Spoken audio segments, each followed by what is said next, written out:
इन lectures में आपको केवल प्योर लर्निंग कंटेंट मिलेगा, कोई इधर उधर की बातें नहीं, कोई कमेंट्स नहीं, कोई कुछ नहीं।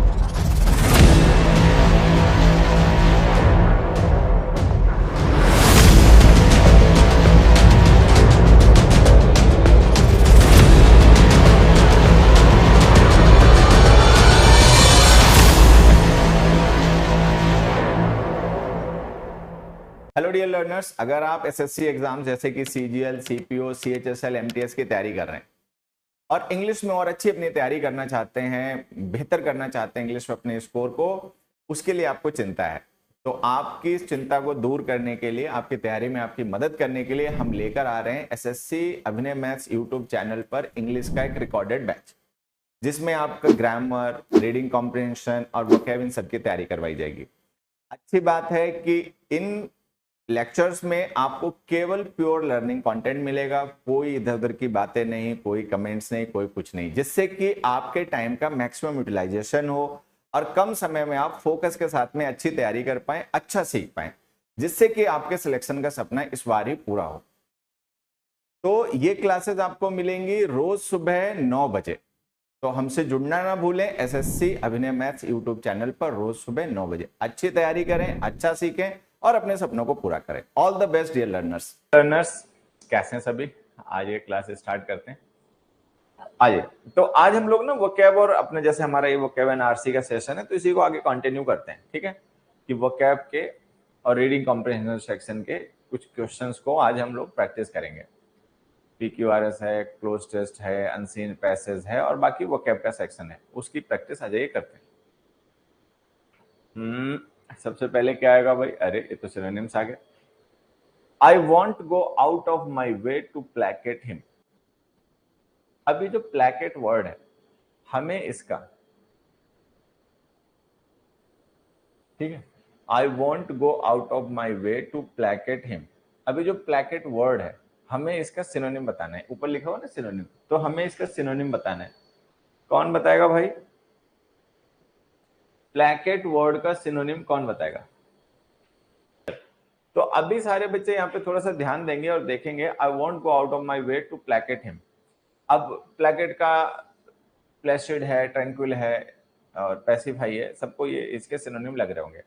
मैं यहाँ पे ना एक बड़ा डिफरेंस है, एक बड़ा डिफरेंस है, वो मैं समझाना चाहता हूँ, सारे बच्चे ध्यान देंगे। ये जो प्लैकेट वर्ड है ना बच्चे, ये वर्ब है, ठीक, और ये जो प्लेसिड है ये एडजेक्टिव है, और ये ट्रैंक्विल है ये भी एडजेक्टिव है।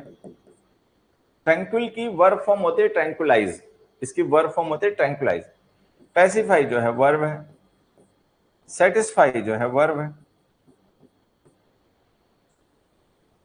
ठीक। तो यहां पे हमें ध्यान ये रखना है कि जो प्लेसिड है, ट्रैंक्विल है, पैसिफाई है, सेटिस्फाई है, ये वर्ब्स हैं। सॉरी सॉरी सॉरी सॉरी, सारे को मैंने वर्ब्स कह दिया। पैसिफाई और सेटिस्फाई वर्ब है, प्लेसिड और ट्रैंक्विल जो है वो एडजेक्टिव्स हैं, ठीक है। ट्रैंक्विल का मतलब होता है शांत, ठीक है, सेरेन, प्लेसिड, ये इनके सिनोनिम्स होते हैं। मैं यहाँ पे कुछ लिख देता हूँ क्योंकि ये इंपॉर्टेंट वर्ड्स हैं, अक्सर आते रहते हैं, तो आप ध्यान रखेंगे। जैसे प्लेसिड वर्ड है ना, तो प्लेसिड का मतलब हो गया बच्चे काम, सेरेन, ट्रैंक्विल, पीसफुल,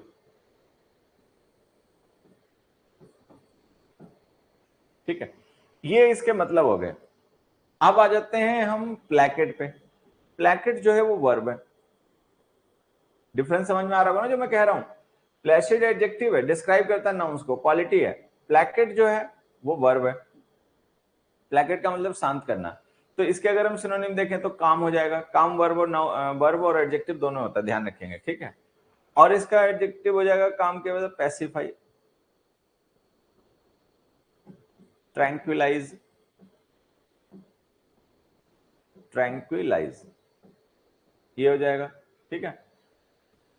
सूद, SOOTHE, ठीक। मॉलिफाई एटसेट्रा।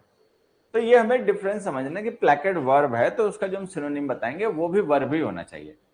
ठीक, अब यहाँ पे देखो प्लेसिड तो वर्ब है नहीं, ट्रैंक्विल वर्ब है नहीं, ये तो एडजेक्टिव्स हैं। सेटिस्फाई वर्ब है लेकिन उसका मीनिंग उससे रिलेटेड नहीं है, तो आंसर है पैसिफाई। पैसिफाई करना मतलब किसी को शांत करना, ये पैसिफाई का मतलब हो गया। अभी जो हमने पैसिफाई वर्ब यहाँ पे डिस्कस की है एज एन आंसर, इससे रिलेटेड एक वर्ड और होता है, आप लोग उसको भी समझें, पैसिफिस्ट। सभी लोग इस पैसिफिस्ट वर्ड का मीनिंग बताएं। वन वर्ड सब्स्टिट्यूशन में आता ही है, तो सभी लोग थोड़ा सा ध्यान करके कोशिश करें, अगर किसी को ध्यान आए, सबने पढ़ा होगा कंपटीशन की, अगर आपने तैयारी सीरियसली की है, ठीक है, तो आपने सबने ये वर्ड कभी ना कभी पढ़ा होगा, सुना होगा, याद आ रहा है नहीं आ रहा वो देखना है, थोड़ा सा दिमाग पे जोर डालिए, ठीक है। पैसिफिस्ट वर्ड का सभी मीनिंग बताएं कि what does the word pacifist mean. One who avoids war and violence, हाँ ठीक है, इसका मतलब होता है शांति प्रेमी। पैसिफाई करना मतलब किसी को शांत करना, पैसिफिस्ट हो गया शांति का पुजारी। जैसे अपने भारत में महात्मा गांधी जी हुए, वो वर्ल्ड में मतलब पूरे वर्ल्ड में, दुनिया में मतलब उनको शांति का मतलब सिंबल माना जाता है, ठीक है। तो यहां पर हमें पैसिफिस्ट का मतलब समझना है one who is against war और वायलेंस, कोई ऐसा जो वॉर और वायलेंस के अगेंस्ट हो। हिंदी में इसको कहते हैं शांति प्रेमी, शांति का संदेश दे, ठीक है। चलो अगले पे आ जाओ।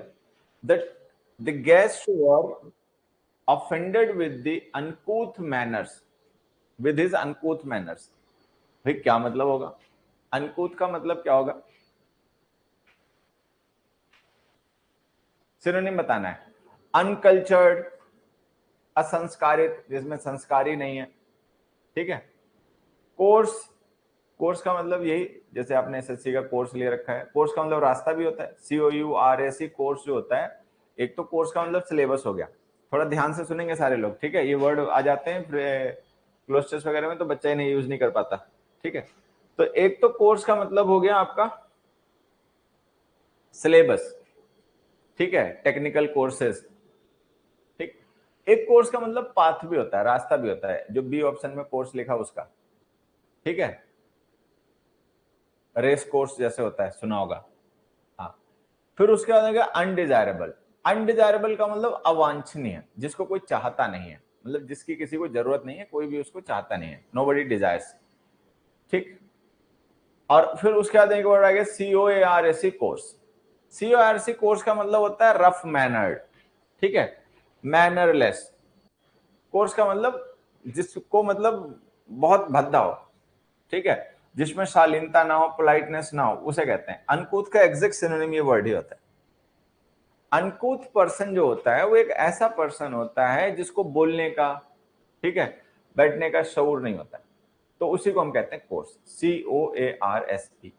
तो ये जो बी और डी ऑप्शन में कोर्स दे रखा है, इन दोनों की स्पेलिंग का डिफरेंस समझ लो, इनके मीनिंग का डिफरेंस समझ लो।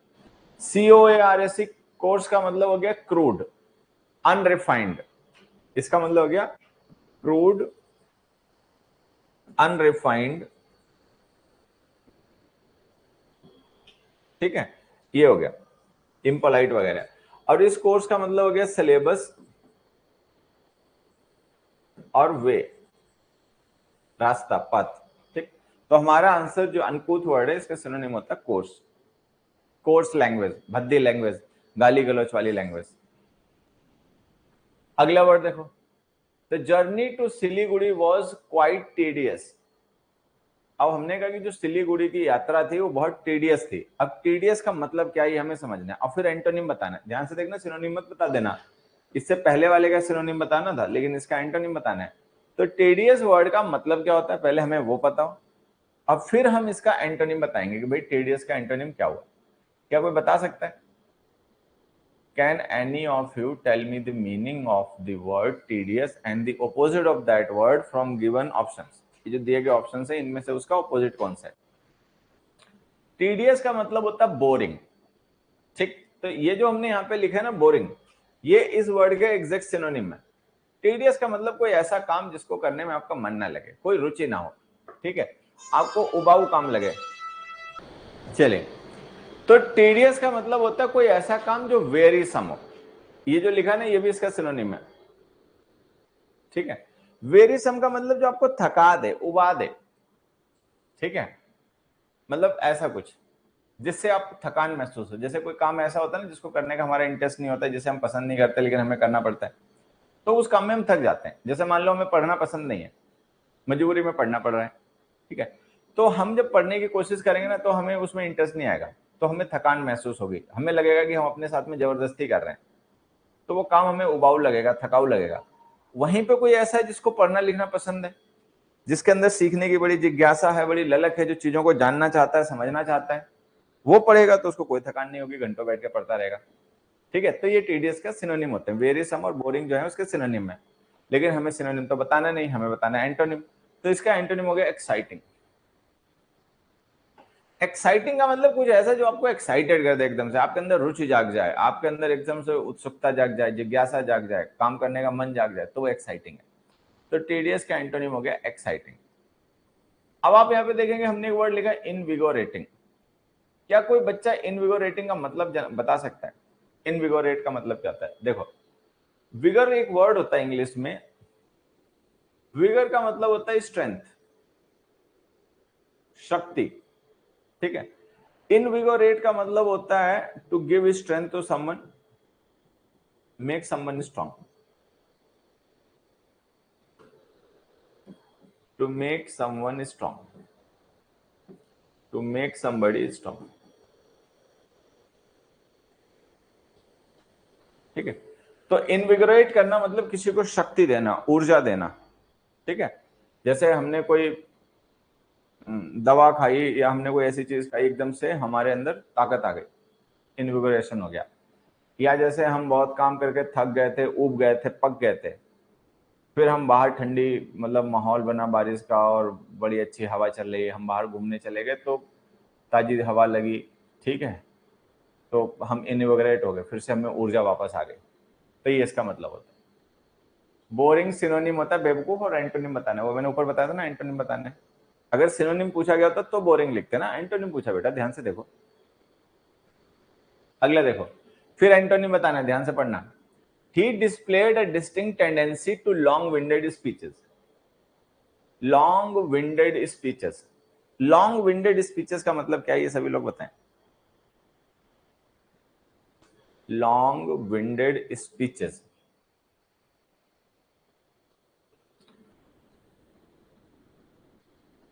लॉन्ग विंडेड का मतलब समझते हैं? बहुत घुमा फिरा के। जैसे कोई बात है जिसको 2 सेंटेंसेस में कहा जा सकता है, उसको 2 पन्ने भर देना, इसको कहते हैं लॉन्ग विंडेड। लॉन्ग विंडेड का मतलब लेंदी, ठीक है, हाँ, बहुत लंबा चौड़ा। अब हमें इसका एंटोनिम बताना है। हमें क्या बताना है इसका एंटोनिम? एंटोनिम का मतलब ब्रीफ हो गया, कंसाइज हो गया, ठीक है। अब हमें ढूंढना है ऐसा कौन सा यहाँ पे वर्ड है जिसका मतलब ब्रीफ या कंसाइज होता, तो आंसर है सक्सेंट। इसकी प्रोनाउंसिएशन होती है सक्सेंट। पहले वाला सी जो है उसकी प्रोनाउंसिएशन का है, दूसरे वाले सी की प्रोनाउंसिएशन सा है। तो ये जो सक्सेंट वर्ड है इसका मतलब होता है ब्रीफ, ठीक है, इसका मतलब होता है ब्रीफ, कंसाइज, पिथी, ठीक है। तो ये हमारा सिनोनिम है। उसके बाद में मेंडियरिंग का मतलब होता है घुमावदार। जैसे नदी होती है ना, तो नदी का रास्ता आपने देखा होगा सीधा नहीं होता, ऐसे घूम घूम के ऐसे चलती है, तो इसको कहते हैं मेंडियरिंग। या जैसे पहाड़ों पे रास्ते होते हैं सीधे नहीं होते, मैदानों में आपने देखा होगा जो रोड होते हैं वो सीधे होते हैं, भाई यहाँ से यहाँ रोड चला गया, यहाँ से यहाँ मुड़ गया, यहाँ से यहाँ गया, ऐसे चला गया। लेकिन जो पहाड़ी रास्ते होते हैं वो ऐसे नहीं होते, पहाड़ी रास्ते सीधे नहीं होते, घुमावदार होते हैं। तो मेंडियरिंग का मतलब होता है घुमावदार, ठीक है। उसके बाद आ गया सेंसिबल। सेंसिबल समझते ही हैं, the one who has sense, जिसमें समझ है, कॉमन सेंस है। इनटर्मिनेबल का मतलब that doesn't terminate, that interminable का मतलब हो गया something that does not terminate, something that does not terminate. Terminate होना मतलब एंड होना, खत्म होना, तो इनटर्मिनेबल का मतलब जो खत्म ही ना हो, तो आंसर हमारा लॉन्ग विंडेड का एंटोनिम हो गया सक्सेंट। अगला वर्ड देखिए, idiom and phrases, the Hobson's choice. The Hobson's choice, the Hobson's choice बच्चों एक इडियम है और हमें इसका मतलब बताना है। द हॉब्सन्स चॉइस का मतलब क्या हुआ, सभी लोग बताने की कोशिश करें। An easy choice, a dangerous choice, a dilemma, no choice at all, क्या मतलब हुआ? अ हॉब्सन्स चॉइस जो हमारा इडियम है बच्चे, देखो मैं आपको बताता हूं। जैसे मान लो आप घर पर आए, शाम को घर पे सब्जी बनी, तो आपने मम्मी से पूछा भाई क्या बनाया, मम्मी ने कहा टिंडे बना दिए, ठीक है। आपका मन खोल गया, मतलब खून खोल गया, ठीक है। दोपहर में वैसे भी भूखे हो, शाम को सोचा खाना खाते हैं, गए, पता चला तो टिंडे बना दिए। तो टिंडे देख के मन उतर गया, ठीक है। फिर हमने पूछा कुछ और है क्या, नहीं टिंडे खाने हो तो क्या है, तो उन्होंने कहा नहीं टिंडे खाने तो जाके सो जाओ। ठीक। तो ये चॉइस है हॉब्सन चॉइस, इसे कहते हैं हॉब्सन चॉइस। क्या ये कोई चॉइस है? कोई चॉइस नहीं है भाई, खाने में तो एक ही चीज है टिंडे, अब या तो खाओ या नहीं खाओ। इस तरीके की चॉइस को कहते हैं हॉब्सन चॉइस। ये कोई चॉइस थोड़ी हुई, एक ही ऑप्शन अवेलेबल है, या तो आप उसको चूज करो या आप उसको लूज करो, कोई दूसरा अल्टरनेटिव है ही नहीं। तो इसको कहा जाता है हॉब्सन्स चॉइस। तो हॉब्सन्स चॉइस का मतलब होता है नो चॉइस एट ऑल। एक लिख रहा है डेंजरस चॉइस, इसमें डेंजरस क्या है बेवकूफ? डेंजरस नहीं, इसका मतलब होता है नो चॉइस एट ऑल। ये कोई चॉइस नहीं हुई। चॉइस तब आगे ऑप्शन दे दो कि भाई आलू मटर की सब्जी बनी है तो वो खा लो, टिंडे नहीं खाने तो ठीक है, नहीं तो अरहर की दाल बनी वो खा लो, या साबुत मसूर की दाल बनी वो खा लो। तो ये चॉइस है। ये कह देना कि भैया जो है या तो खा लो या सो जाओ जाके, अभी कोई चॉइस थोड़ी रही, ठीक। ये कोई चॉइस नहीं है कि खाओ या सो जाके। तो इसको कहते हैं हॉब्सन्स चॉइस, ठीक है। ये ध्यान रखना इडियम। अगला देखो, on tenterhooks. Tenterhooks होना मतलब किसी चीज के बारे में नर्वस होना, ठीक है। और ये विश्वास नहीं होना, मतलब ये श्योर नहीं होना कि अब आने वाले समय में क्या होगा, आगे क्या होगा, उसको लेकर ऐसी स्थिति में होना कि हमेशा एंजाइटी और नर्वसनेस बनी रहेगी, आगे क्या हो सकता है क्या नहीं हो सकता है। तो इसका मतलब होता है, ठीक है, नर्वस, नर्वस होना। To be on tenterhooks का मतलब टू बी नर्वस, कि आगे क्या होगा, ठीक है, इस तरीके की चीज। नहीं कंफ्यूज नहीं होता बच्चे, इसका मतलब कंफ्यूज नहीं होता। To be on tenterhooks का मतलब तब भी नर्वस। फिर आ गया a person with amateur interest in the arts. एक ऐसा पर्सन जिसको आर्ट्स में कोई खास इंटरेस्ट या रुचि नहीं होती है, शौक ही अपना करता है। बहुत से लोग होते हैं जैसे पेंटिंग बनाते हैं, तो बहुत से होते हैं वो प्रोफेशनल पेंटर्स होते हैं, प्रोफेशनली वो पेंटिंग करते हैं। कुछ होते हैं हमने शौकिया बना दिया। कुछ होते हैं वो प्रोफेशनल सिंगर होते हैं, बाकायदा ट्रेनिंग लेते हैं, रियाज करते हैं, ठीक है, सब इस तरीके से होता है। कुछ है अपना अमेच्योर सिंगर्स हैं, कहीं माइक मिल गया तो उन्होंने सुना दिया कोई गीत वीत, है, ऐसे होते हैं लोग। तो उनको हम क्या कहते हैं? अ person with amateur interest in the arts. Professional नहीं है वो, सीरियसली वो उस आर्ट को प्रैक्टिस नहीं करता है, बट शौकिया तौर पे अपने ऐसे ही। मजनू भाई, वेलकम मूवी में मजनू भाई, उसको कहते हैं डिलेटेंट। डिलेटेंट जो वर्ड है ना, ये इसका मतलब होता है जो मतलब किसी काम को अमेचुरली करता है, सीरियसली नहीं करता। अडेप्ट का मतलब बच्चे स्किल्ड होता है, ठीक है। अडेप्ट का मतलब होता है स्किल्ड, कॉम्पिटेंट, एड्रॉइट, ठीक है, डेफ्ट, चलो डेक्स्टर, डेक्स्ट्रस।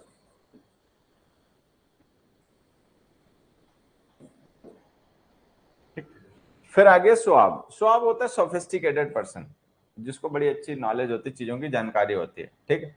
डिलिंक्वेंट का मतलब क्या कोई बच्चा बता सकता है? हालांकि ये सारे गलत हैं, आंसर हमारा डिलेटेंट है, ठीक है। लेकिन डिलिंक्वेंट का मतलब कोई बच्चा बता सकता है?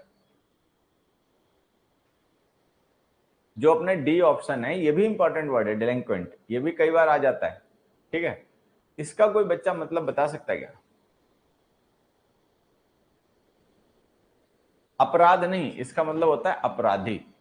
डेलिंक्वेंट होता है कोई पर्सन ऐसा जो हैबिचुअल अफेंडर हो, ठीक है, हैबिचुअल अफेंडर।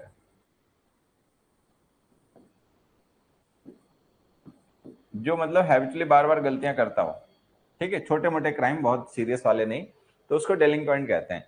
बेसिकली इसका यूज जुवेनाइल्स के लिए किया जाता है, बाल अपराधी जो होते हैं उनके लिए इसका मुख्यतः यूज होता है, ठीक है, ध्यान रखना, डेलिंक्वेंट। अगला word, a thing that reminds one of a special event in one's life. एक कोई ऐसी चीज जो किसी पर्सन को उसके जीवन की किसी खास घटना का याद दिलाती हो। A thing that reminds one of a special event in one's life, ये मेरे दादाजी की निशानी है। नहीं होता है, ये घड़ी मेरे दादाजी की निशानी है, ठीक है, ये चाबी मेरी पहले स्कूटर की चाबी है, ये घंटी मेरी पहले साइकिल की घंटी है। होता है ऐसा कि नहीं होता? तो कोई ऐसी चीज, उसे क्या कहते हैं? सुवेनियर, उसे कहते हैं सुवेनियर, ठीक, मेमोरी एक तरीके से, जो मेमोरी हो पास्ट के।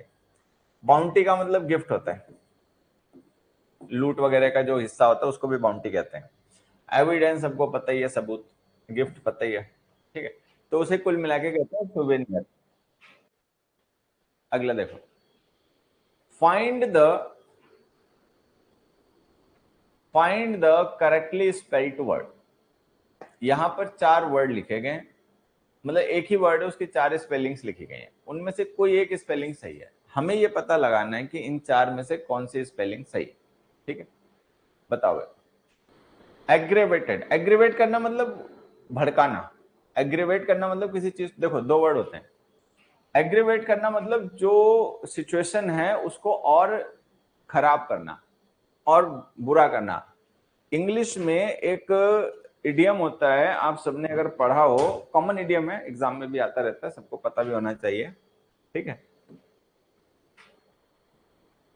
To add fuel to fire, to add fuel to fire, ठीक है, आग में घी डालना, ठीक है, आग में घी डालना, आग में घी डालना का मतलब कि सिचुएशन को और खराब कर देना। मान लो कोई सिचुएशन ऐसी थी कि लोगों में कुछ कहा सुनी हो गई, लेकिन उस कहा सुनी को सुलझाया समझाया जा सकता था, दूर किया जा सकता था, ठीक, फिर कोई उसमें ऐसा राक्षस आदमी कूद पड़ा, उसने जाके सब और खराब कर दी सिचुएशन, अब वो जो स्कोप था बनने का बात का वो भी उसने खत्म करके दे दिया, ठीक है, तो वो खराब कर दिया। तो इसका मतलब होता है to worsen the situation, to aggravate the situation, कि मामले को और एग्रीवेट कर देना, ठीक है, और बुरा कर देना। तो ये हो गया एड फ्यूल टू फायर, बात समझ में आ रही? अब ये जैसे एग्रीवेट वर्ब लिखे ना, हमें इसके सेकंड या थर्ड फॉर्म बनानी, तो हम क्या करेंगे, सीधे डी ऐड कर देंगे, बस हो गया। तो ये जो एग्रीवेट की स्पेलिंग लिखी ली जिसमें सिंगल जी है, ये वाली सही है। अब हम देखें यहाँ पे कितनी ऐसी स्पेलिंग है जिनमें सिंगल जी है, इसमें डबल टी है, गलत, इसमें डबल जी और डबल टी दोनों है, गलत, इसमें जी आर ए है, वी ए टी ई होता है, इसमें वी ई टी लिखा हुआ है, ये गलत, ये ई की वजह से गलत, ठीक है, ये आंसर। तो ए ऑप्शन हमारा आंसर है, एग्रीवेट करना, ठीक है। अगला देखो, find the correctly spelled word.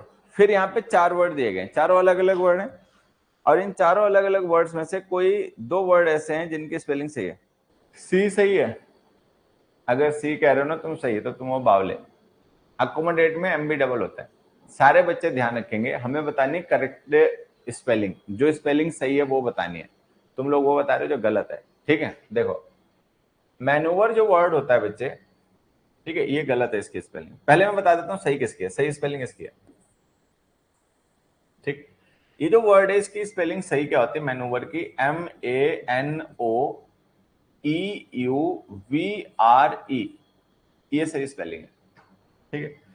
Accommodate की सही स्पेलिंग होती है ACCOMMO, सी और एम दोनों डबल होते हैं, ध्यान रखना, DAT, डेट की तो स्पेलिंग सबको पता होती है, एकोमोडेट ये हो गई, ठीक है। सुपरसीड की स्पेलिंग होती है SUPERSEDE। तो कॉन्फिडेंट वर्ड जो है इसकी स्पेलिंग सही है, लेकिन क्या वास्तव में तुम में से किसी ऐसे को किसी को ये नहीं लग रहा कि कॉन्फिडेंट में तो DENT होता है? क्या किसी को ऐसा नहीं लग रहा है कि जो कॉन्फिडेंट की स्पेलिंग में सही बता रहा हूं ये सही नहीं है, इसमें DENT होता है। 10:30 तक हिस्ट्री क्लास होती है, हमारा 30 मिनट लेट हो जाता है। चलने दो, ये सब मोह माया है। क्या हिस्ट्री, क्या इंग्लिश, क्या फलाना, क्या जो मन करे, जो समझ में आ जाए अपना पढ़ लो, ठीक है। चलिए, तो किसी बच्चे को ऐसा नहीं लग रहा है कि जो कॉन्फिडेंट है इसकी स्पेलिंग हमने गलत लिख रखी है? कॉन्फिडेंट की सही स्पेलिंग होती है CONFIDENT। ऐसा लग रहा है किसी को? लग तो रहा है, एक बच्चा कह रहा है लग तो रहा है। असल में अगर तुम्हें ऐसा लग रहा है तो तुम गलत बिल्कुल भी नहीं हो। अगर ऐसा तुम्हें लग रहा है कि कॉन्फिडेंट की भी स्पेलिंग गलत है, ठीक है, इसकी स्पेलिंग DENT होती है, तो तुम एकदम सही हो बच्चे।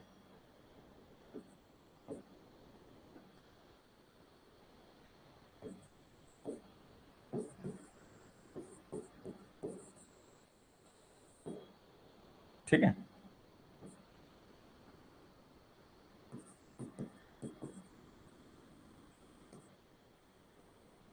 देखो ये दोनों सही है। डिफरेंस समझ लेंगे। ये जो DENT हमने डेंट लिखा है ना, कॉन्फिडेंट, ये एडजेक्टिव है। DENT जो लिखा है ये नाउन है। ये डिफरेंस जो बता रहा हूं सारे बच्चों को समझना है और उसको आगे जिंदगी भर याद भी रखना है। तो जो कॉन्फिडेंट वर्ड हम लिखते हैं उसमें DENT और DANT दोनों ही स्पेलिंग्स करेक्ट होती हैं, ठीक है। हाँ, अब जो DENT है ये है एडजेक्टिव और DNT है नाउन। कॉन्फिडेंट का मतलब हो गया full of confidence, full of confidence.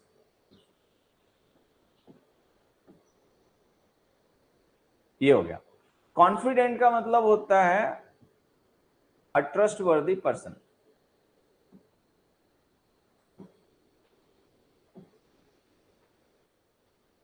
A trustworthy person, विश्वास, विश्वसनीय मतलब व्यक्ति। एग्जाम्पल देखना, जैसे हमने लिखा Kamal is dash of his success.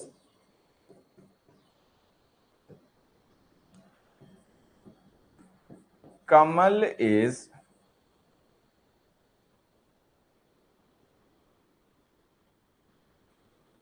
a dash of the ministers। ठीक है, अब ये दोनों ब्लैंक्स फिल करने हैं और इन दोनों ब्लैंक्स को फिल करने के लिए हमारे पास ऑप्शन ये दोनों वर्ड हैं। चलो करो, ब्लैंक्स फिल करो। बताओ भाई। देखो, CONFIDENT कॉन्फिडेंट एडजेक्टिव है जिसका मतलब होता है फुल ऑफ कॉन्फिडेंस, मतलब जिसके अंदर किसी चीज को लेकर कॉन्फिडेंस हो, विश्वास हो, उसको कोई डर नहीं है, ठीक है। और एक हो गया DINT जो एडजेक्टिव है, नाउन है, उसका मतलब तो विश्वास पात्र। जैसे कोई लोग होते हैं ना, उनका अपना कोई विश्वसनीय आदमी होता है, ठीक है, उसे कहते हैं। अब यहां देखो, यहां पर हमें एडजेक्टिव की जरूरत है जो कि लिंकिंग और कहते हैं कमल को डिस्क्राइब कर दे कि कमल की स्टेट क्या है, उसकी हालत क्या है, उसको विश्वास है कि नहीं है, ठीक है। तो हम यहाँ पे लिखेंगे adjective confident. He is confident of his success. अब यहां जाते हैं, यहां ध्यान से देखो हमने आर्टिकल लिख रखा है, आर्टिकल डिटर्मिनर होता है, तो ऑब्वियस सी बात है यहाँ पे नाउन ही आएगा, ठीक है। अगर नाउन आएगा तो CONFIDENT, ठीक है। Kamal is a confident of the ministers. Minister के कॉन्फिडेंट लोगों में से एक है, विश्वसनीय लोगों में से एक है, मतलब बड़ा विश्वास मिनिस्टर उस पर करता है। तो ये ध्यान रखना कि वो जो हमने बी में कॉन्फिडेंट लिखा है ना, वो सही है, वो गलत नहीं है। वो नाउन वाली स्पेलिंग है और एडजेक्टिव वाली स्पेलिंग DENT होती है। तो कॉन्फिडेंट जो बी पार्ट में लिखा उसकी स्पेलिंग सही है, बाकी तीनों की गलत थी। और उनकी क्या सही होती है वो भी मैंने लिख दिया, आगे ध्यान रखना। अगले पे आ जाओ। अब यहाँ पे कुछ वर्ड्स हैं, 4 ऑप्शंस हैं, होमोनिम्स, सिनोनिम्स, होमोनिम्स, पैरोनिम्स वगैरह।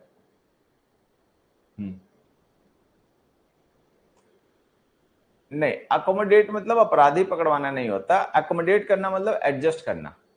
अकोमोडेट करना मतलब कहीं पर रहने की व्यवस्था होना। अकोमोडेशन होता है ना, जैसे हम कहीं जाते हैं तो अकोमोडेशन का मतलब ठहरने की व्यवस्था, जहां हम एडजस्ट हो पाए। तो अकोमोडेट करना, एडजस्ट करना, ये इसका मतलब होता है। The administration is silencing the dash among its own analysts। ठीक है, चलो आंसर बताओ सभी लोग।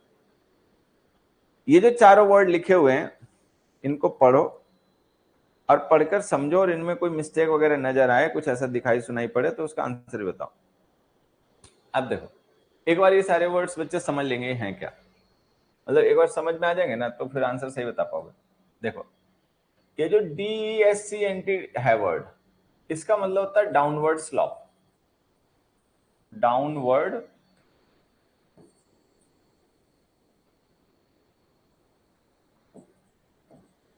स्लॉप, ठीक है। डिसेंट का मतलब होता है modest, polite, a decent person, ठीक है। डेस्केंट एक होता है म्यूजिक नोट, म्यूजिक बजाते हैं ना जो म्यूजिक वाले लोग, उनको ज्यादा पता होगा, मुझे बस ये पता है कि म्यूजिक नोट होता है, साथ में ही प्ले किया जाता है, ठीक। डिसेंट का मतलब होता है डिसएग्रीमेंट। ये इन वर्ड्स के मतलब है, अगर आप लोगों को पहले से नहीं पता थे तो ये आप मीनिंग समझ लेंगे, ठीक है। अब देखो ये जो डिसेंट वर्ड है ना बच्चे, ये वाला, ये बना डिसेंट वर्ब से।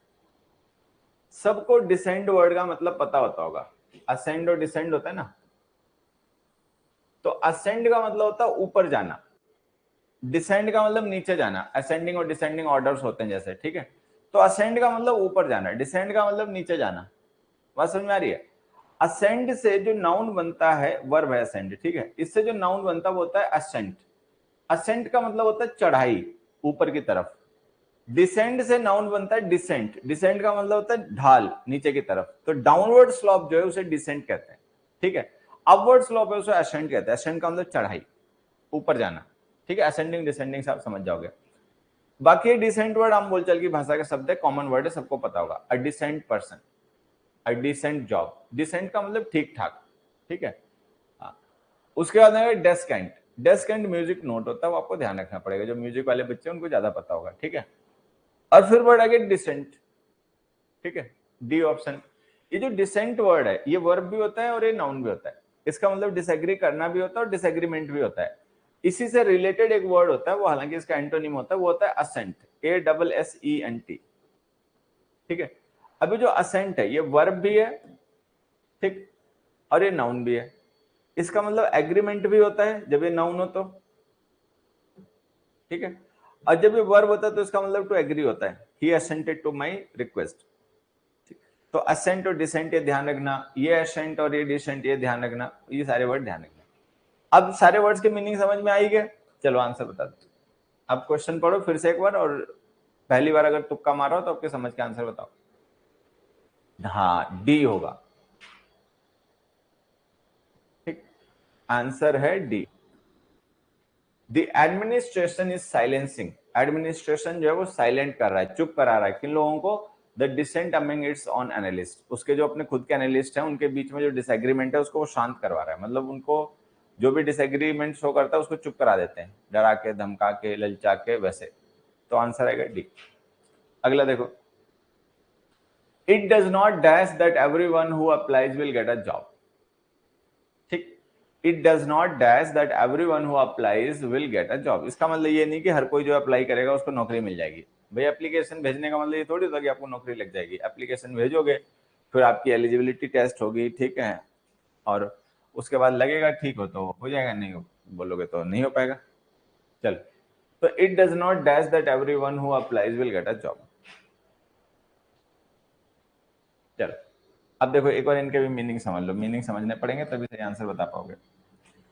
INSUR इंश्योरेंस का मतलब होता है to bye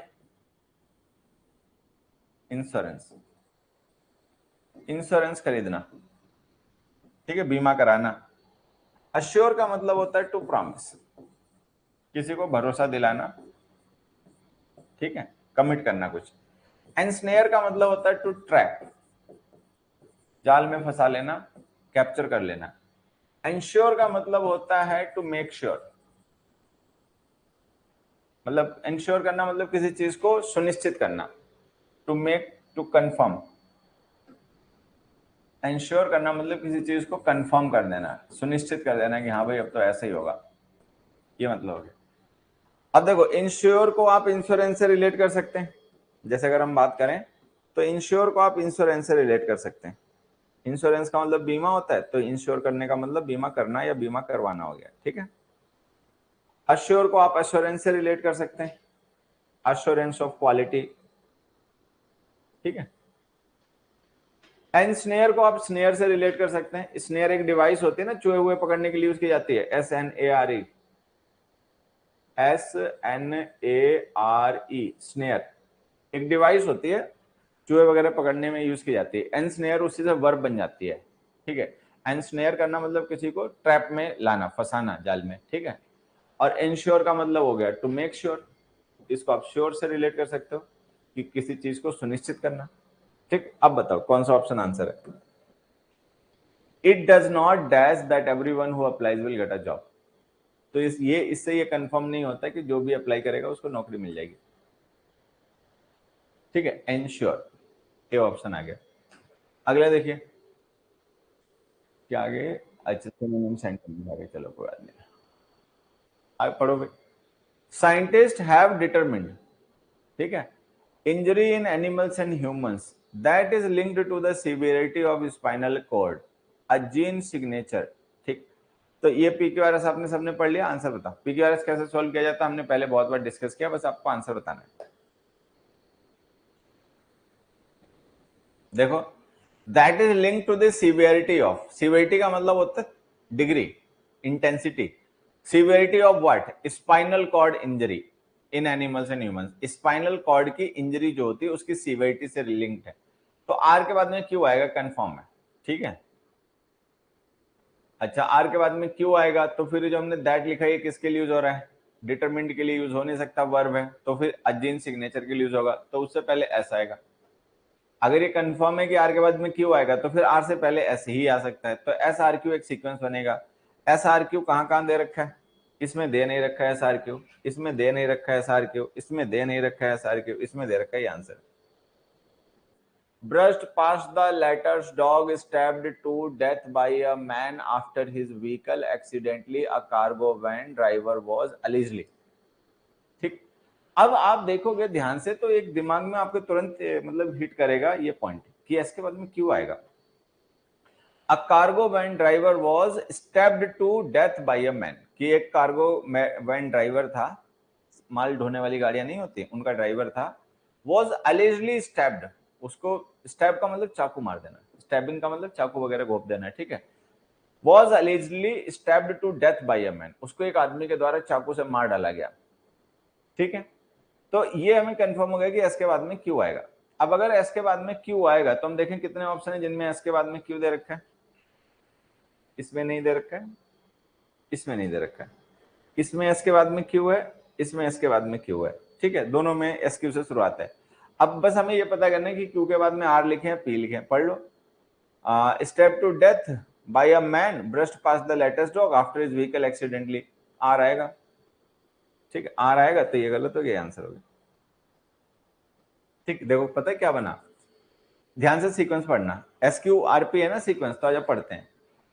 A cargo van driver was allegedly stabbed to death by a man, ठीक है, आफ्टर हिज व्हीकल, हिज का मतलब कार्गो वैन ड्राइवर का जो व्हीकल था वो, आफ्टर हिज व्हीकल एक्सीडेंटली, दुर्घटनावश, brushed past the letters dog, the letters का मतलब द मैन्स, तो एक कार्गो वैन ड्राइवर था, उसको एक आदमी के द्वारा चाकू मारकर मार डाला गया, ठीक है, जब उसके गाड़ी ने एक्सीडेंटली, जो कार्गो वैन ड्राइवर था, दूसरे पर्सन की गाड़ी में दूसरे पर्सन के डॉग को टक्कर मार दी, तो हमारा आंसर क्या हो गया बच्चे, बी, SQRP।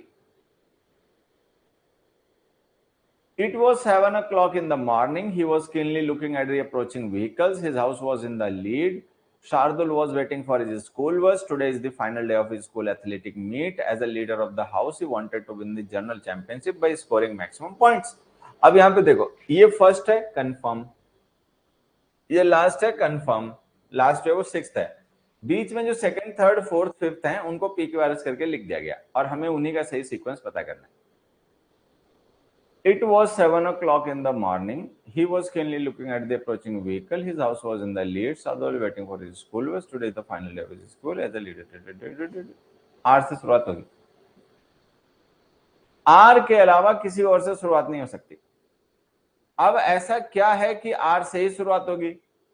क्योंकि अगर हम आर ऑप्शन को हटा दें, पी क्यू एस को देखें तो सब में प्रोनाउन यूज हो रहा है, ही, हिज ऐसे यूज हो रहा है. अब वो जो ही और हिज है वो किस नाउन को रेफर कर रहा है? उस नाउन का रेफरेंस आर पार्ट में. तो हमें पता है कि पहले नाउन आता है, बाद में प्रोनाउन उसके लिए यूज किए जाते हैं. तो ये जो आर पार्ट है ये पहले ही आएगा. अगर आर पार्ट पहले ही आएगा तो ये दोनों ऑप्शन गलत हो गए. ठीक है, चलो. तो अब हमारे पास देख रहे हैं कि R S P Q R P S Q ये सीक्वेंस है, मतलब क्यू लास्ट में ही आएगा.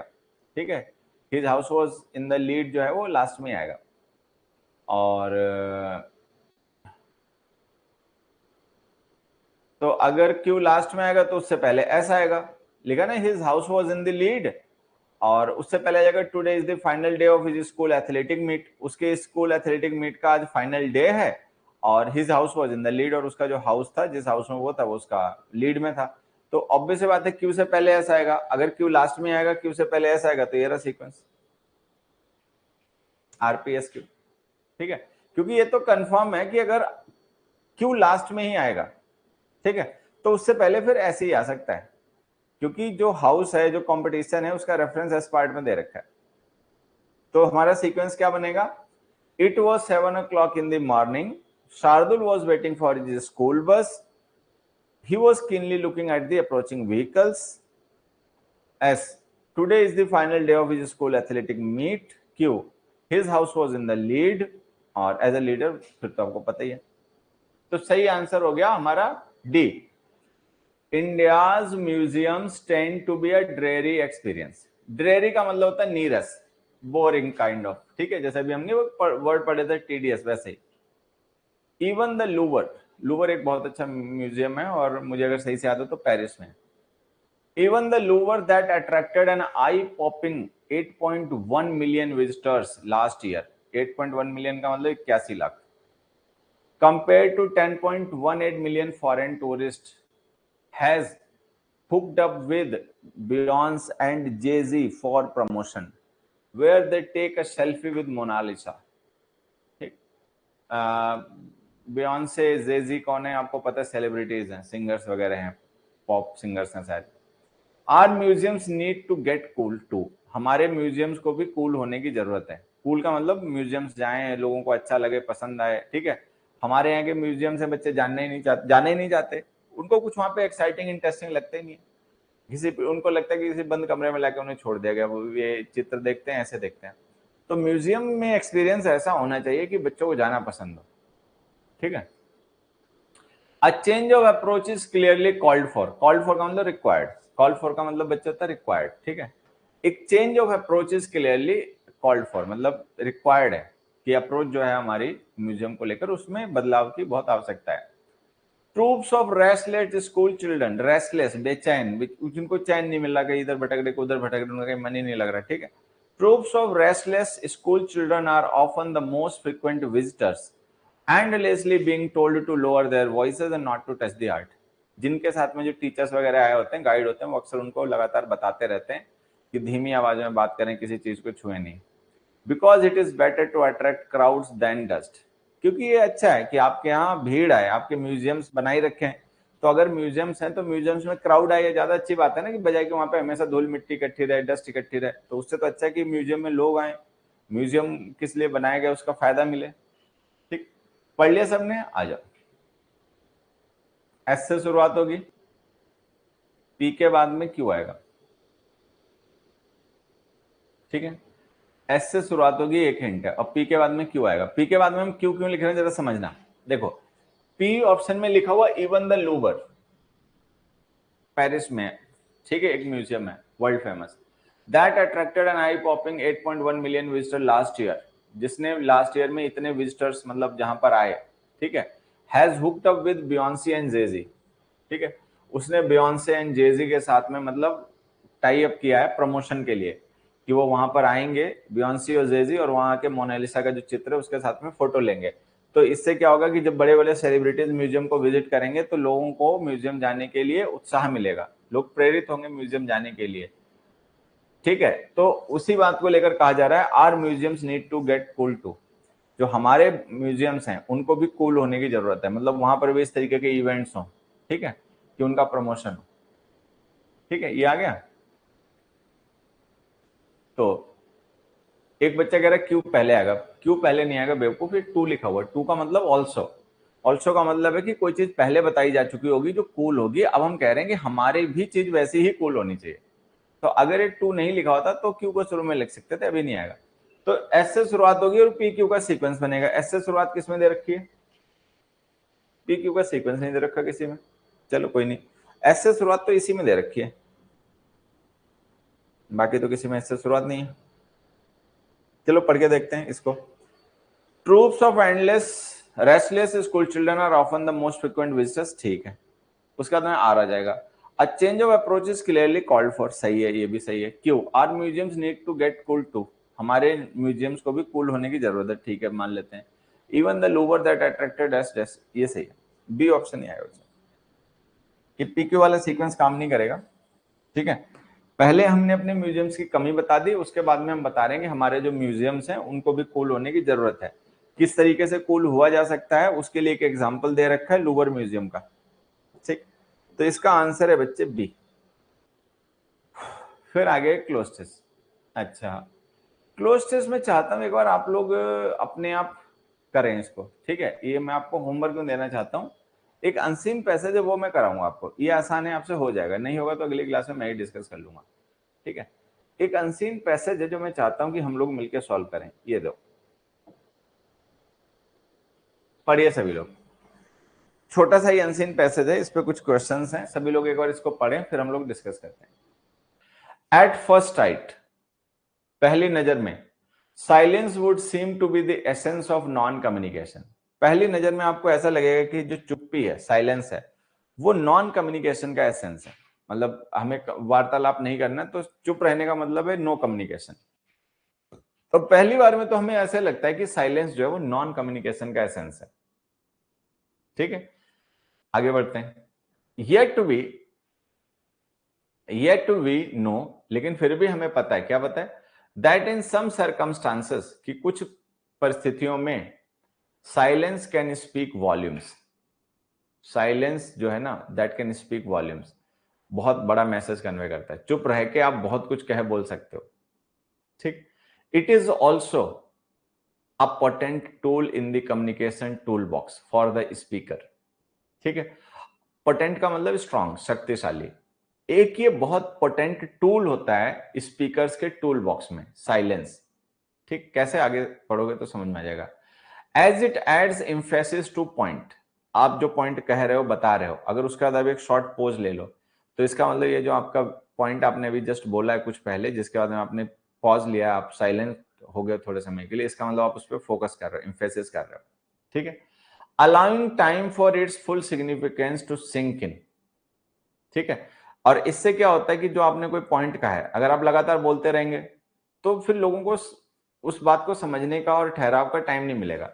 आपने कोई इंपॉर्टेंट पॉइंट कहा और उसके बाद में आपने एक छोटा सा पॉज ले लिया, साइलेंस आपने मेंटेन किया थोड़े समय के लिए, तो क्या होगा कि वो जो आपका पॉइंट है उस पर एक एम्फेसिस रहेगा, नई बात नहीं आएगी ना तुरंत उसके बाद में, और लोगों को एक समय मिल जाएगा उस बात को सिंक इन कर लेने का, समझ लेने का, अपने अंदर उतार लेने का। अगले देखो, हैंडल्ड स्किलफुली, अगर साइलेंस को स्किलफुली हैंडल किया जाए, कि जब हम बोल रहे हैं कुछ बता रहे हैं तो किस समय हमें चुप हो जाना है, किस समय हमें कितना देर के लिए चुप हो जाना है, अगर हम उसको स्किलफुली हैंडल कर पाए साइलेंस को, तो क्या होता है, it can build up anticipation for what is to come. इससे एंटिसिपेशन बिल्ड होता है, आपके जो श्रोता होते हैं उनके अंदर एक मतलब एंटिसिपेशन, वो सोचते हैं कि अब क्या बोला जाएगा, इसके बाद आगे क्या बताया जाएगा। आप लोगों ने अगर अटल बिहारी वाजपेयी जी की स्पीचेस सुनी हो, वो बहुत सदके बोलते थे, ठीक है, अच्छा तो बोलते ही थे, विषय तो उनके अच्छे होते थे, शब्द अच्छे होते थे, ठीक है, लेकिन बात को रखने का उनका जो तरीका होता था वो भी बहुत जबरदस्त होता था, ठीक है, ठहराव के साथ बोलते थे, तो उनको सुनने वाले जो होते थे, ठीक है, पूर्वानुमान, पहले से लोग अनुमान लगाते रहते थे कि अब क्या बोलेंगे, इसके बाद क्या बात आएगी, ठीक है, तो लोग पहले शांत हो जाते थे बीच में, आदमी अपने आप सोचता था अच्छा अब ये बोलने वाले हैं, वो बोलने वाले हैं, ठीक है। तो उससे क्या होता है कि it can build anticipation for what is to come. जो आगे आप बोलना चाहते हो, लोग पहले से उसके बारे में पूर्वानुमान लगा के रहेंगे, ठीक है, इंटरेस्ट उनका बन जाएगा उसमें।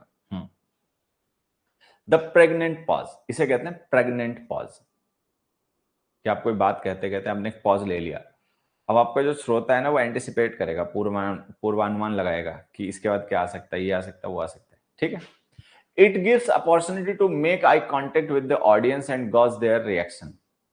साइलेंस को अगर हम स्किलफुली हैंडल कर पाए, ठीक है, अगर हम स्किलफुली हैंडल कर पाए साइलेंस को, तो स्पीच देते देते हम एक शॉर्ट पॉज ले सकते हैं और अपनी ऑडियंस के साथ में आई कांटेक्ट बना सकते हैं और उनके रिएक्शन को जान सकते हैं कि आई कांटेक्ट से रिएक्शन पता चल जाता है ना कि इनका रिएक्शन क्या है विषय को लेकर, ठीक है। It is an essential component of the timing of one's delivery.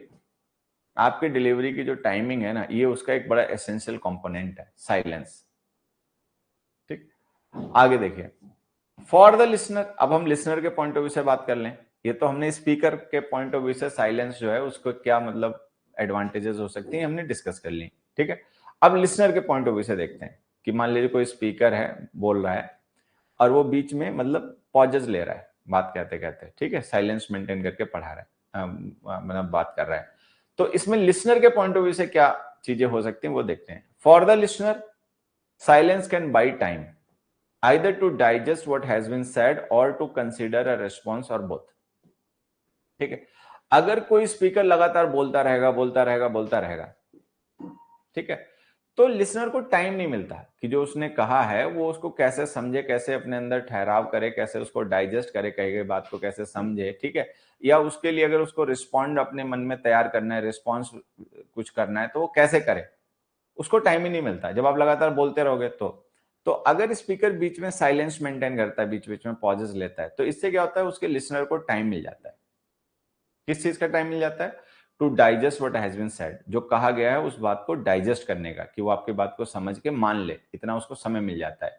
या फिर उसको टाइम मिल जाता है कि कैसे रिस्पॉन्ड करे, आपने जो बात कही है वो उसको रिस्पॉन्ड कैसे करे, इस पर क्या प्रतिक्रिया दे, ये दोनों का उसको टाइम मिल जाता है। आपकी बात समझने का भी और साथ ही साथ में अपना रिस्पॉन्स देने का भी उसको टाइम मिल जाता है। सर हिला के हाँ वही आप कह रहे हो, सही कह रहे हो, तो मतलब सर हिला के दाएं बाएं वो आपको रिस्पॉन्ड भी कर देता है साथ ही साथ में, ठीक है।